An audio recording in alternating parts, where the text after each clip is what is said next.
I brought out this cat fountain. Water comes around and like a little waterfall for the cat's water.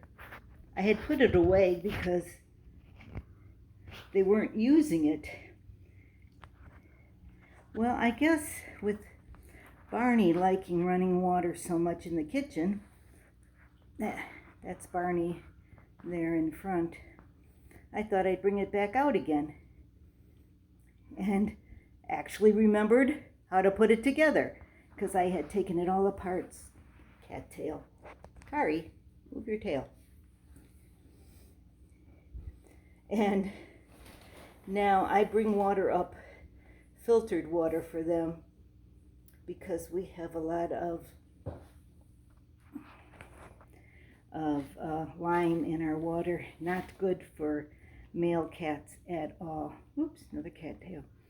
So I have to look it up and see what I paid for this and what it is now. But this is a flowing cat water,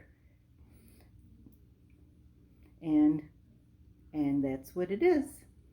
Until next time, that's all there is from Sunnybook Farm.